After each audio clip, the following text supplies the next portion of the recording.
Our hearts beat to the city streets. We began to feel the fire. We rise like tall buildings as the chemicals they take us higher. The night's young, it has just begun as she puts her hand in mine.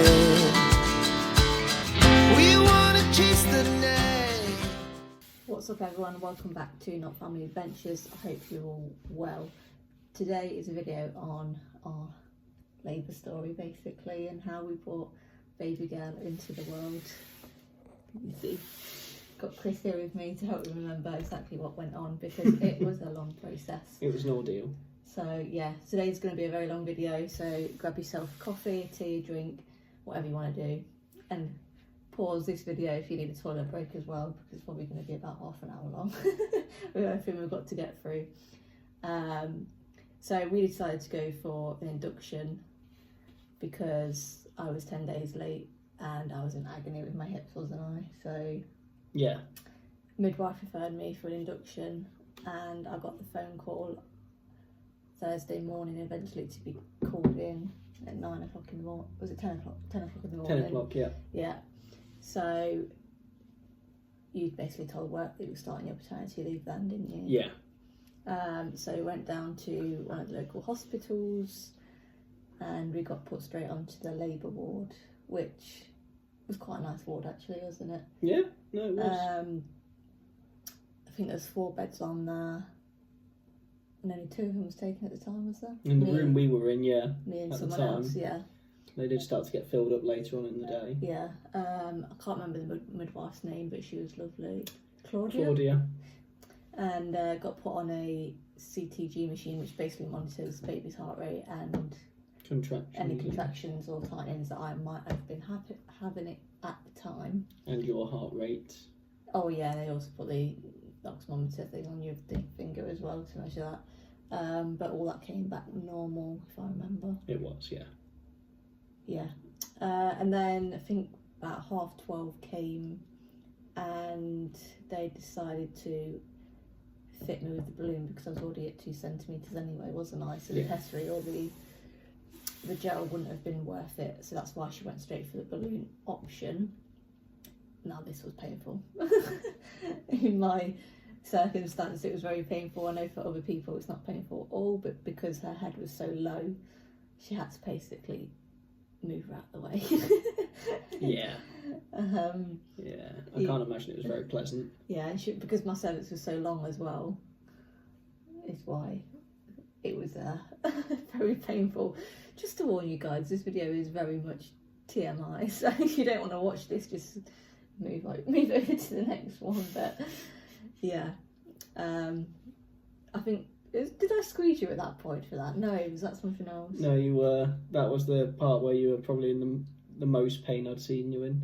Yeah, it wasn't nice. But I got told that I had to keep that in for a day, 24 hours essentially. But we were allowed to leave the labour ward, wasn't we? And like walk around outside and stuff like that. You just have this thing hanging out onto your leg, basically walking around. And it was also very hot during this week that I was in as well, so it wasn't very pleasant.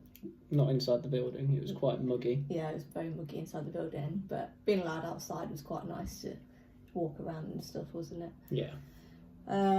So I think we then got told that we had to wait for a bed to become available on the antenatal ward to be moved over to there, wasn't it? Because I weren't allowed to go home. Nope.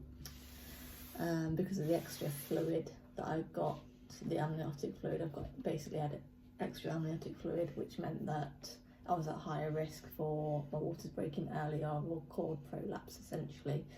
I think around dinner time, was it? They said they got a bed available, or was it a bit later? Well, I think it was around dinner time. Yeah, so got basically moved over to the antenatal ward, which was probably the worst part of my experience because there were so many people on that bit. I don't even know how many people was on that ward, but it was very tight. There was a lot of people on the ward. In the room you were in, I think there was 4 people plus all their families that were in. Yeah, because visiting hours were 8 a.m. until midnight, which was actually quite good. For partners. Yeah, for birthing partners. Yeah. Everyone else, it was 2 till 4. 2 till 4 and 6 till 8. Yeah. So yeah, we got moved over to there, and you had probably the worst chair. Oh god, it was horrible. It was basically a bit of wood that you had to sit on. No, that would have been the nice chair. It was the plastic chair I got. Oh, is it? Like the plastic school chair. Oh, yeah, you had a plastic school chair. Oh, my back. Yeah. My back was in bits. Basically, it wasn't a hospital chair that you usually see in the photos. It was just a school chair. Everyone else had that. Everyone else had a hospital chair. Even the midwives were like, where's that chair gone? So yeah, basically we just got dumped right at the end by the sounds of it when a bed became available, and we just like, yeah, stick them in there. Then I think you went home. I don't even remember what time you went home that night, to be honest. Was it?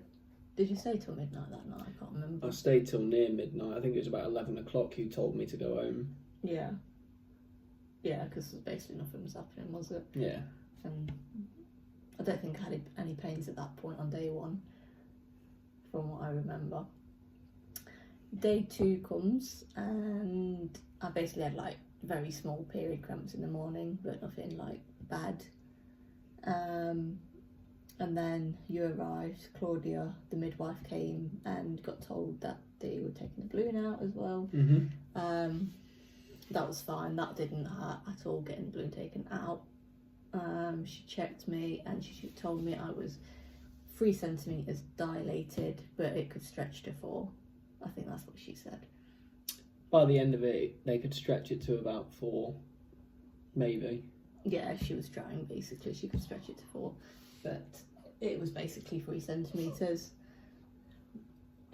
Hazel's waking up. What happened after that?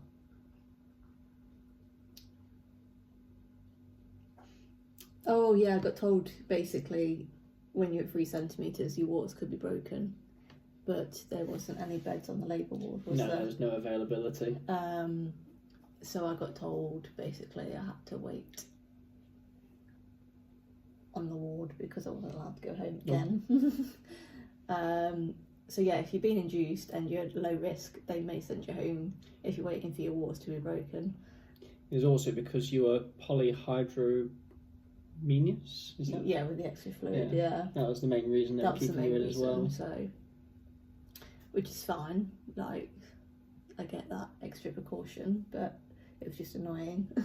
Yeah, you weren't the most comfortable in there. No, the bed was not comfortable at all. No. And I didn't get any sleep during the first and second night because there was a lot of people talking. Either talking or babies crying or buzzers going off. Yeah, all the buzzers going off, phones ringing, midwives talking, so on. I think the second night you went and got Mackey's, did you? For my dinner, yeah. Yeah, and I had the tomato pasta. It was actually quite nice. The food was in general quite nice, to be honest. I had like jacket potato, tomato pasta. The sponge pudding was nice as well. The fish and chips was the one that wasn't good. The fish and chips, stay away from that one. Yeah, the chips were raw and the fish. If the chips were raw, I wouldn't chance the fish. Yeah, and then I think you left. Well, obviously we brought games and stuff anyway, so we played a few games of Uno and stuff like that. Yeah. And then I think you left at 10:30 at this point. Something like that. That night, I think it was about then. Yeah, and then typically, obviously, as Chris left, then my contractions started coming. About the time I got home, I think. Yeah, and they were pretty much. I downloaded that app where you measure like when your contractions come, and it was telling me they were coming every 3 and 10 minutes, but they weren't lasting long enough, basically, to be called active labour. So yeah, that night I basically didn't get any sleep whatsoever. And the pain relief that they offer you were paracetamol, ibuprofen, or dihydrocodeine, which basically did nothing for me, if I'm honest. I think about 9:30ish came, and you told me you were leaving home. I think it was about 9:30ish I got there. Oh, was it? I can't remember. So I had to come in a little later because I had to get jobs done here that were being, needed doing.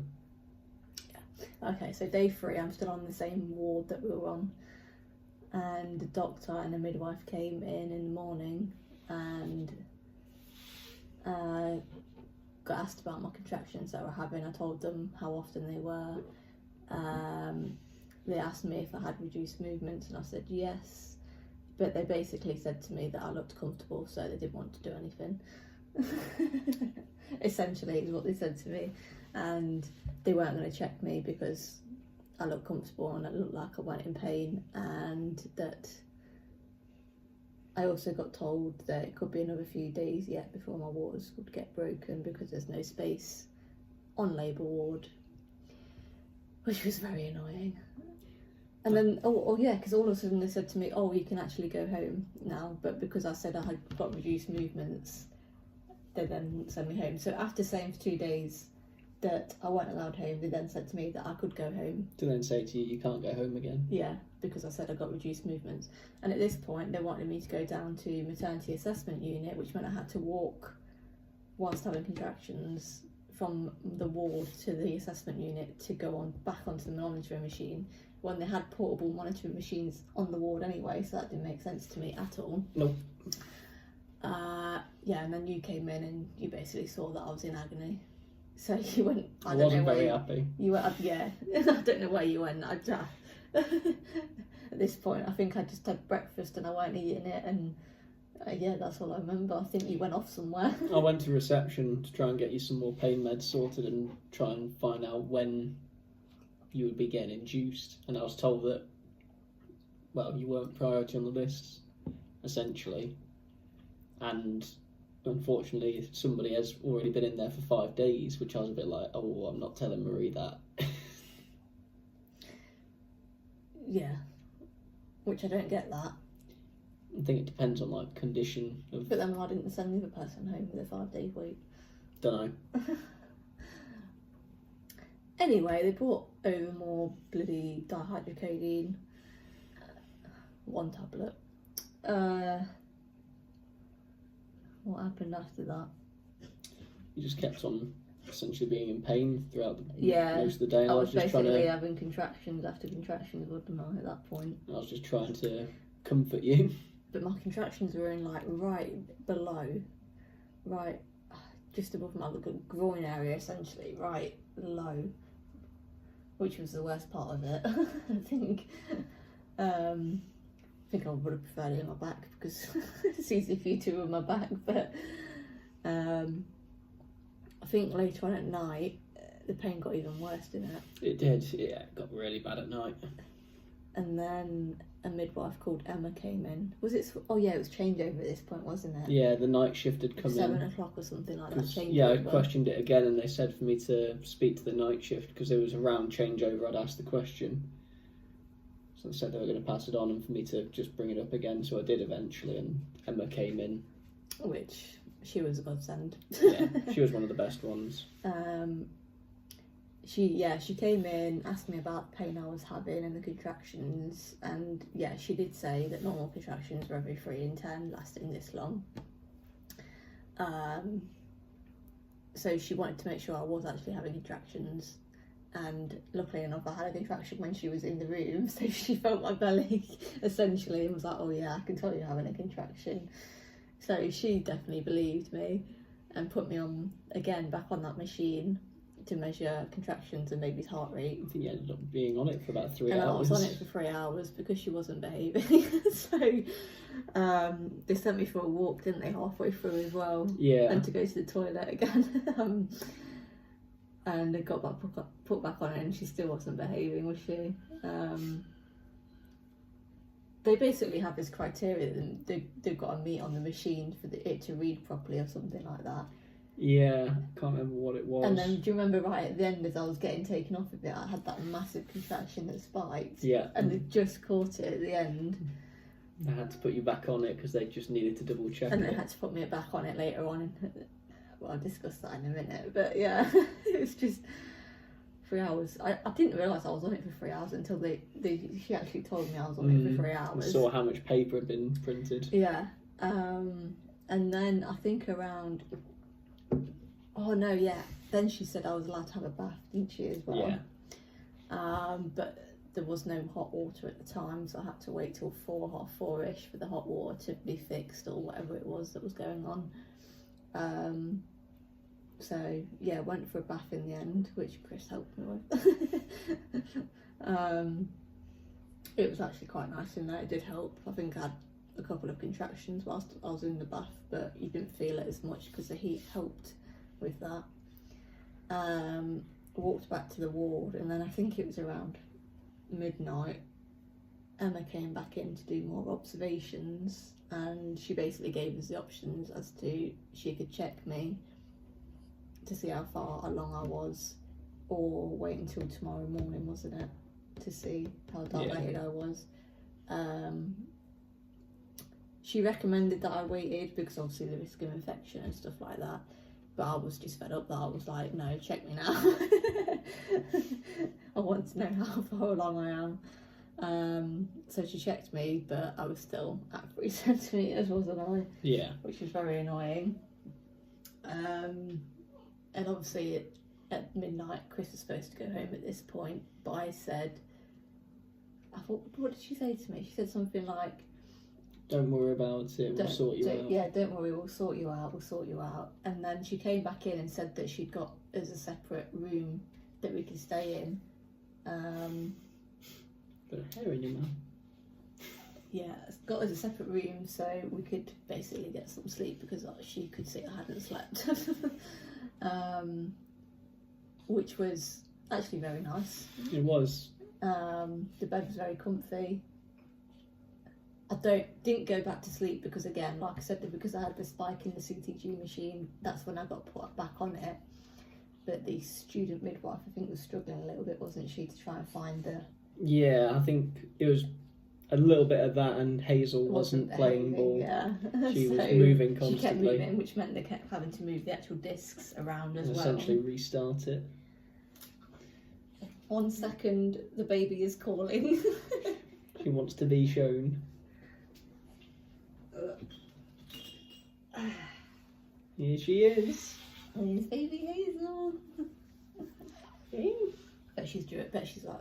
Actually, is she due a feed? She's due a feed and a change. We might take a short break while we sort this out. Short break. Go to the toilet. Get yourself a drink.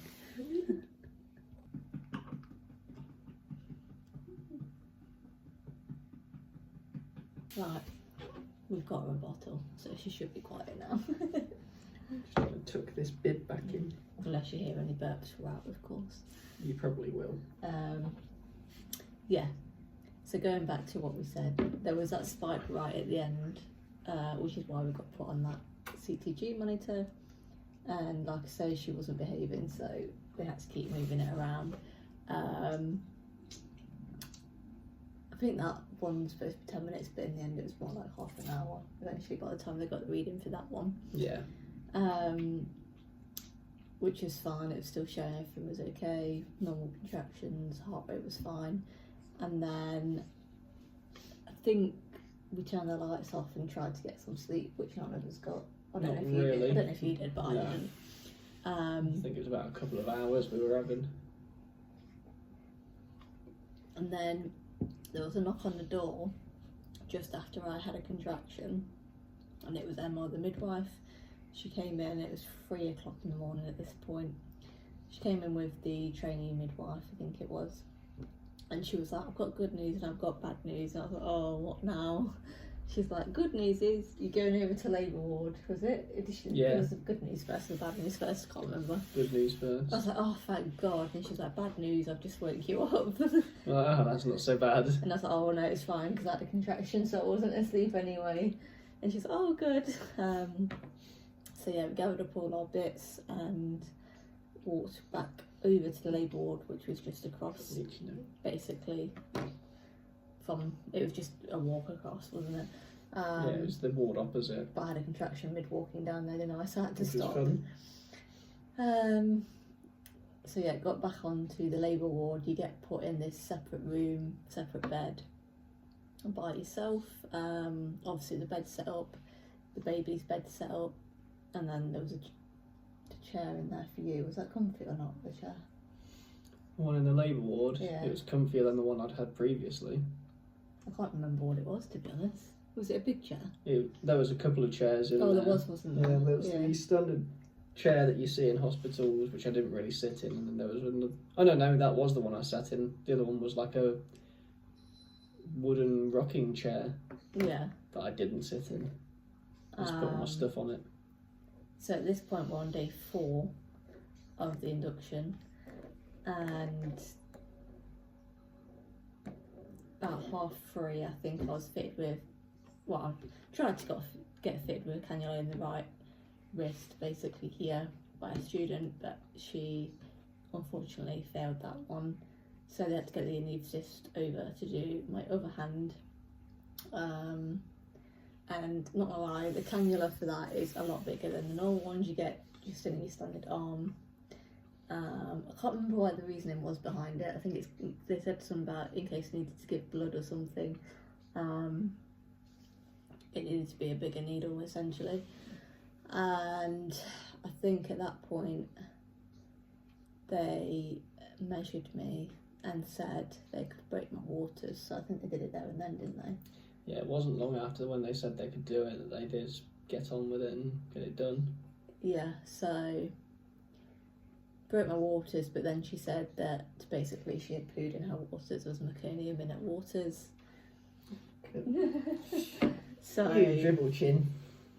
yeah, so they broke my waters, she pooed in her waters, but they said, you know, that happens generally sometimes anyway. I think if they poo in the waters you're not allowed to have a pool birth, but I wasn't planning on having one of them anyway. I think once they broke my waters, they also put me on the hormone drip. Now this is a drip to obviously dilate you further and make your contractions basically come a lot quicker than what they would naturally usually.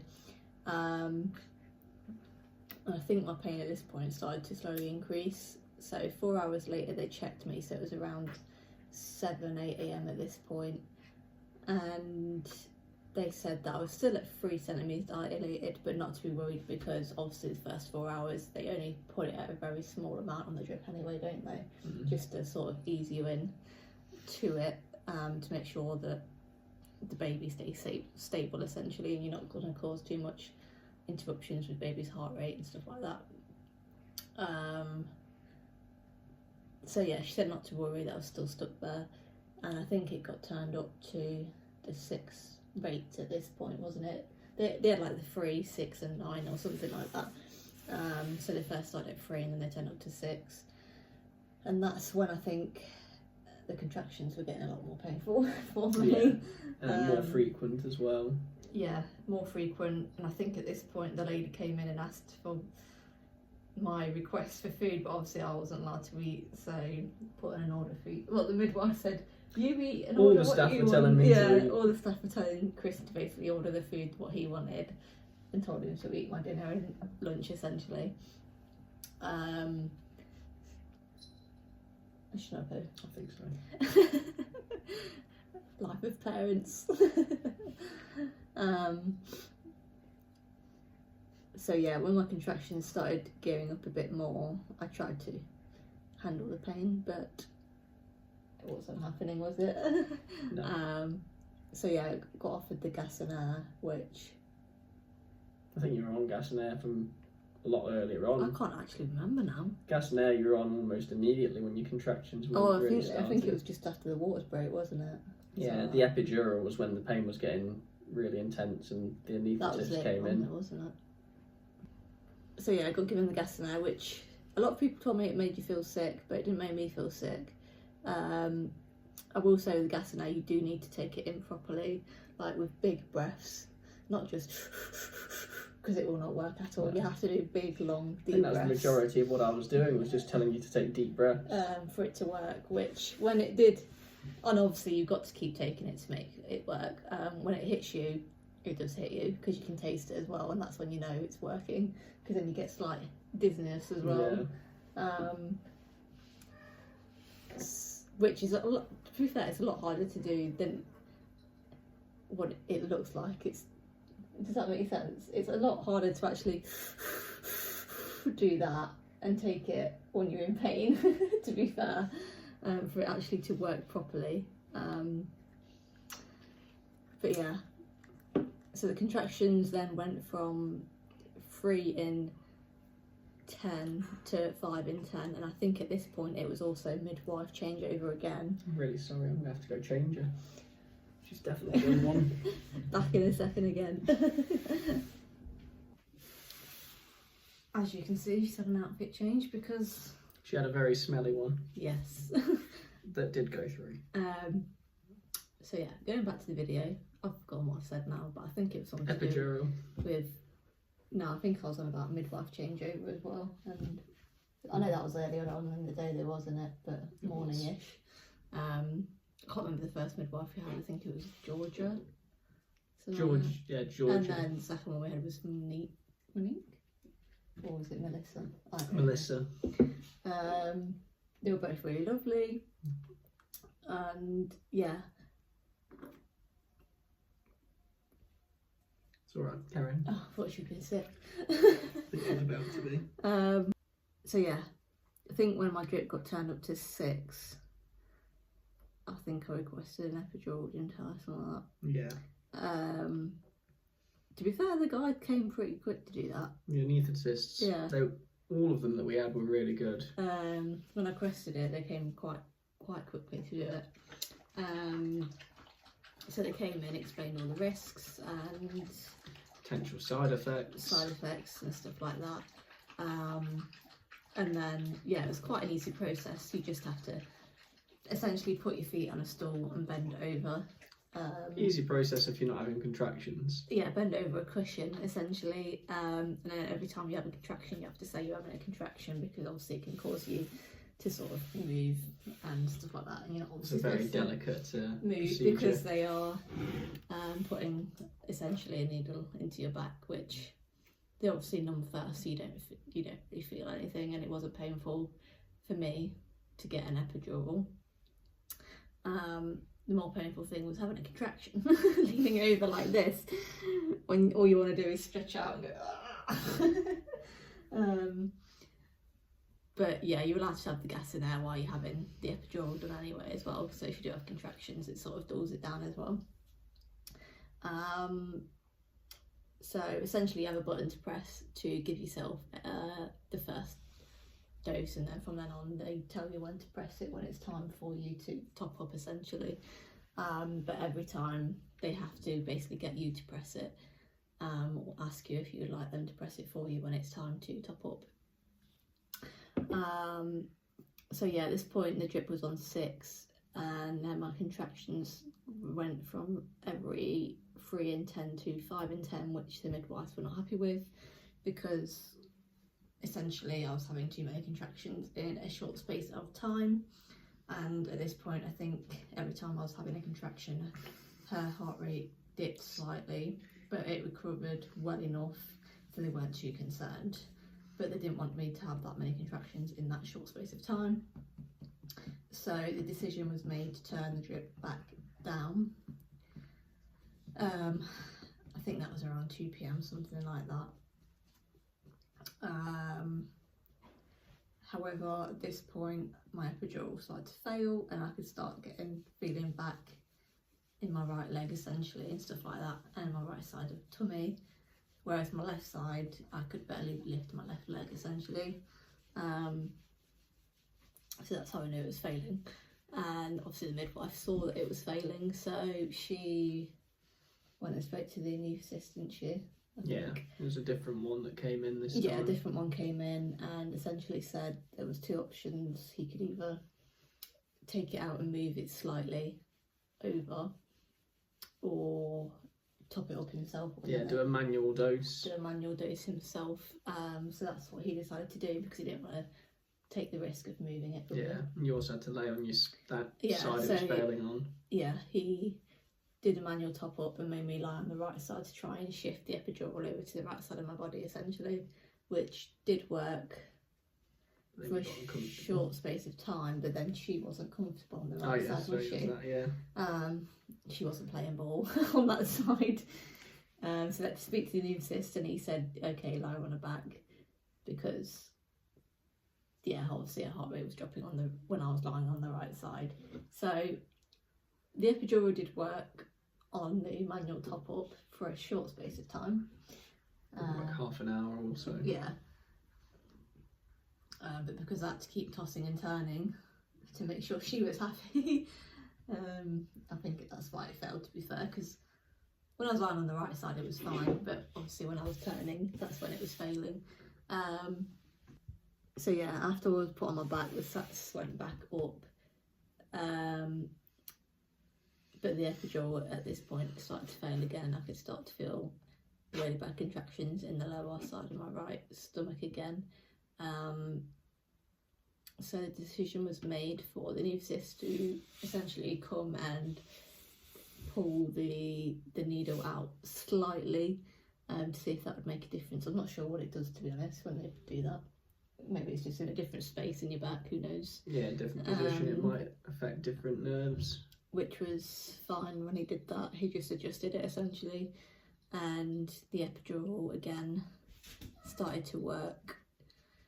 I should say that if it fails, then obviously when you top up, then it does nothing for you, so it takes a while again to kick back in when you do press the button. So then, a couple of hours later they checked how dilated I was, and I'd progressed to 5 centimetres at this point. After about 18 hours of being in labour. Yeah, after about 18 hours of being in labour. But then a couple of hours later, I think it was another anaesthetist that came back in, wasn't it, that checked me again, and she said that I was stuck at 5 centimetres still, and that my cervix was swollen on the right hand side, I think it was. Yeah. But at this point I also had a temperature and infection, which they weren't sure where it came from, was there? No, they're not. They still don't know where or how I got an infection, because they took bloods for it and sent it off as well. So I also got put on IV antibiotics as well at this point to try and bring down the temperature, and I think ibuprofen and stuff like that. I can't remember now. No, it wouldn't have been ibuprofen, it would have been paracetamol. But yeah, they're constantly checking your vitals, your blood pressure, your temperature and stuff like that. But at this point they're obviously worried that I'm going to pass the infection to Hazel. So yeah, the anaesthetist made the decision, look, if we give it a few more hours, I can't remember what she said now, to be honest. I think at this point I was sort of dazed and out of it by now.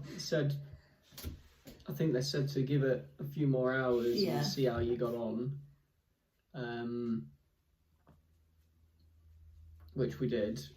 And then after that period they checked it again, and another doctor had come in who was the surgeon and said that we could keep trying for a natural birth for a while, but they'd prefer to operate sooner while her stats were still okay, rather than risk a complication. Yeah, and I think at this point my body was going into shock anyway. Yeah, you were shaking. Yeah, I was literally like, my whole body basically was trembling, which could have been a reaction from the drugs and everything else, I don't really know. The drugs, the stress. The infection that I had that come out of nowhere as well. So yeah, it was down to an emergency C-section in the end, and they basically got me in within 10 minutes of saying that, didn't they? Yeah, they were very quick. So they came in and we had to not watch a video, but I signed, didn't I, or something like that. You had to sign some forms, consent because they forms. explained all the risks, that obviously if complications arise, your wound could be taken out, or you could have bleeding, or you might have to be put on general anaesthetic if things go wrong in there, etc, etc. They talk you through it, and they also spoke to you as well, didn't they? Yeah. Separately or something like that, to make sure you knew what was going on. To be fair, even the anaesthetist was sometimes more speaking to me than you, because of sometimes you weren't completely comprehending what was going on. And I think at this point it was around dinner time as well, and there was a guy, the anaesthetist guy or whatever it was. Oh, one of the The baby doctor, that's who it Oh, was it it the baby doctor? Yeah, it was the baby doctor. Oh, right. He was lovely. And he was like... Straight away digging at me. Digging at Chris because he was eating dinner or something like that. And he said, "You right with him eating dinner right next to you like that?" And I was like, "Yeah, fine." So yeah, they were all lovely actually. The whole surgery team were really good. They were brilliant. I don't even remember going down to surgery personally. I can't really remember going through the doors. You were a bit out of it by that point. I remember the guy checking to see the feeling in your belly and your legs and stuff, to make sure your epidural was working, which obviously mine was not. So they basically put a cold spray on you and they put it on your arm and say, "Can you feel this? This is cold. This is what you should not feel on your belly." So they'll sort of spray you on the. So they sprayed me on the left side, and I was like, "No, I can feel it, but it's not cold. You can just like feel essentially something's touching you." And on the right side, I was like, "Yeah, I can feel that it's cold." So then he goes, "Colder here or here?" I was like, "Cold there, cold there." And he's like, "Right, okay. Your epidural has failed, so we're going to have to do a spinal block essentially," which I'm not sure what it is. I think it just goes into a different part of your back and makes you feel absolutely numb from your chest down, basically. Which was again another thing where you have to lean over a cushion, put your feet up. But at this point, my left side was completely numb from the epidural, so they had to lift up my left side. Whereas my right side, I could just place straight onto a stool. You missed all this at this point because at this point Chris was getting his pinks on, his pink scrubs on, and his what was shoes did you have on? Crocs. Yeah, Crocs, pink Crocs. I think... No, they were green Crocs. Oh, green. Green or blue, something like that. Which I think he suited, to be fair. Yeah, the spinal block was fine, other than the fact that you go completely numb and they tell you to shift up the bed and you're like you're like this gradually, like a salmon or whatever. You can't move. Yeah. So then they have to like sort of bring you up and stuff like that. And then I think around 5 minutes later they drape your belly and stuff like that, get you ready. Ask for your preferences of like skin to skin contact and whether Chris wanted to cut the cord, etc. And then at that point, I assume they went and got you. Yeah. Who got you? Which? I can't even remember who got me actually. I think it was the midwife that got me. What? Melissa? Yeah. Yeah, the midwife actually stayed in the room, did she, the whole time? Yeah, she was there the whole time. Which was actually quite good of them because obviously you build that relationship and trust with them. The C-section itself, I think only took around 4 minutes, didn't it? To get didn't take long at all. No real complications. I will say, if you're going for a C-section, it's absolutely fine. All you feel is like little bits of tugging on your belly. Essentially, you don't actually. It's really weird feeling. Like I don't know how to explain it to someone that's not had a C-section, but yeah, if you've ever had like a numbing thing in your fingers or something to get a splinter out, or like numbing where your cut is for them to stitch it up, that's basically the same feeling that it is. But feel like something's pulling on you, but you can't actually feel where it's coming from. So yeah, the C-section itself was perfectly fine, no pain whatsoever, and then they essentially. Did she cry when she came straight out? I can't remember. Pretty much almost straight away, which was a good sign. Yeah, so she cried straight away when she came out, and they lifted her over the drapes. Pulled the drapes down a little bit so that we could see. Yeah, and because the guy was like, let them see the baby, let them see the baby, so they pulled it down. Yeah. Which is nice to see. And then I think at that point, did they take her to that little side room? Yeah. They cut the majority of they cut the cord enough to like get her out, and then took her over to the side room that you could still see. So yeah, I was still able to see her, which was really nice. And then you went into that room. Did they do her vitals or something in there? They were checking like vitals and cleaning her up a little bit, putting a hat on. Yeah, I remember that. And got me to shorten the cord. Yeah, so if you want to cut the cord, you still can cut the cord with a C-section. Which you said was weird, didn't you? Yeah, it was a lot. tougher than I thought it was going to be. I was thinking it was going to be like this gelatinous, like slightly firm but gelatinous, but it was really tough. Yeah. Took a couple of goes to actually get through it. But again, the team were like offering to take photos and stuff like Yeah. that, wasn't there? Or videos if we wanted any videos taken. So we didn't even have to request that ourselves, they just offered to do it. So yeah, we got some nice, well I say some nice photos of her being born. She was covered in gunk, so it wasn't so nice, but... And you were in, well, we were in surgical. Yeah, and I was just in a gown with a hat on. So yeah, it was still nice to look back though and see how far, and that she's actually finally there, wasn't she? So yeah, so that's day 4, and at 6:04 p.m. she came into the world. Didn't you? Major announcement finally. 10 days later, well 10 days late, but 4 days in the actual induction process of it all. Yeah, you didn't want to come out, did you?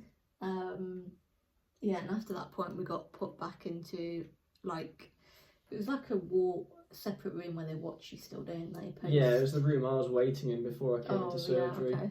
Post observation room. Yeah, so they monitor you for a few hours in there to make sure you're doing well, make sure she has her first feed or something like that. The first feed gets changed and all of that, and then also give a vitamin K shot if obviously you want to do that for them, which we did. So yeah, again my temperature was still high in there, but it did skin to skin, and I think it lasted half an hour before I was like, Chris, you need to get off me, because I was absolutely sweating from the anaesthetic that they give you as well. It's probably good for her because it was helping her temperature up. Yeah. And then I think you got to put your first outfit on her, didn't you? Yeah, I actually did surprisingly well. I even got complimented. One of the midwives came over and was like, "Oh, Daddy's done quite well there."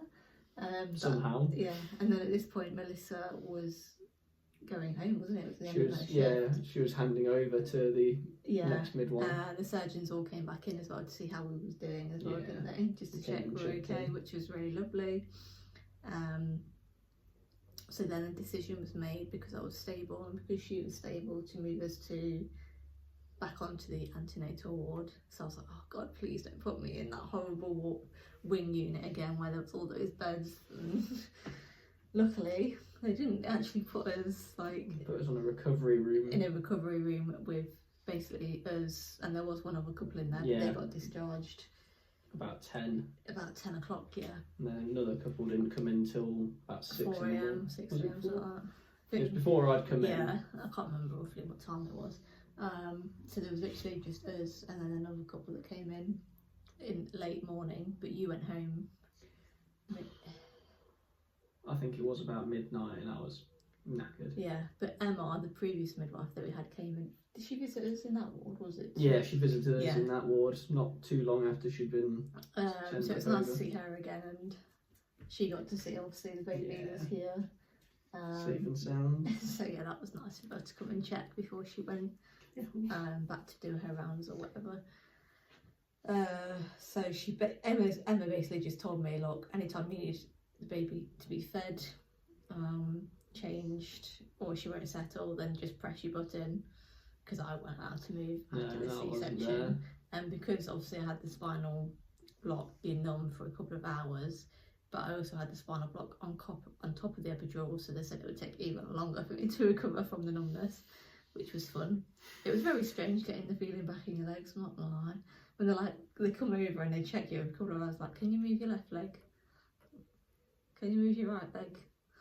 Which actually I managed to move it right again before my left leg, so it was still, something was still going on the left side more than the right side. But yeah, a couple of hours later, I think by sort of like 8 a.m. the next morning, I could get fully move. But at that point, you felt the pain from the C-section in your stomach where the actual incision was made. And then I think by that point you pretty much came back onto the ward, didn't you? Visiting hours were like 8 till midnight for me. Again, on that same bit. So yeah, I think you came back in for visitation. pretty much all day you were there, weren't you? Yeah.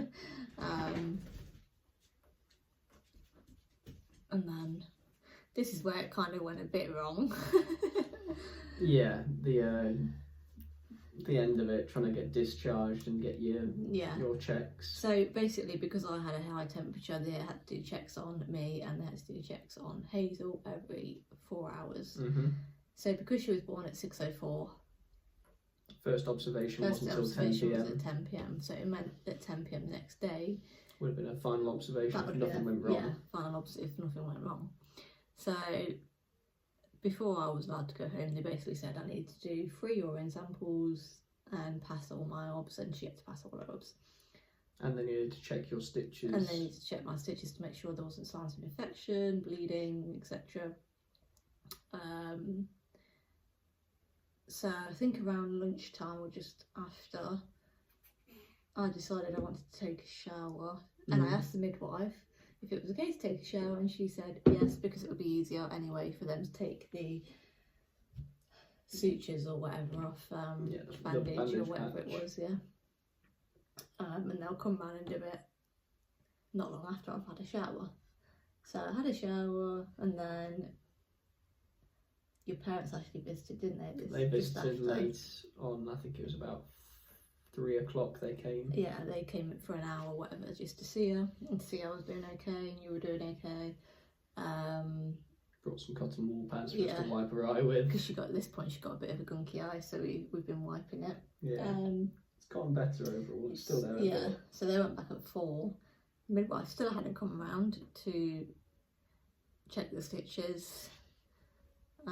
They still had been coming around to do observations. Yeah, they were still doing the observations. I think at this point I'd done my 2nd or 3rd urine sample, I can't even remember. Her temperature was slowly rising, wasn't it? It was just on the minimum they wanted it to be. So it's 36.5 was the minimum, wasn't it? And she basically kept hitting that, and then slowly progressively going higher. Yeah. Usually not long after she'd had a feed from me. Yeah. And then what happened after that? Not too much. Like I kept on asking about getting you looked at, and nobody really came. Yeah, I did like another 2-3 rounds of IV antibiotics at this point as well. Yeah. And also injections in your leg for blood thinning, because you have to have them when you've had a C-section, either in your leg or in your tummy. And then I think at this point, myself and the lady next door were getting annoyed because we both wanted to go home. Both wanted to be discharged. Both being told different things. They actually got us mixed up. They got us mixed up with them. They got told essentially that her baby was on observations because of an infection, and the mum's got an infection, blah blah blah, and that they'd only been given 2 urine samples. And I was like, what?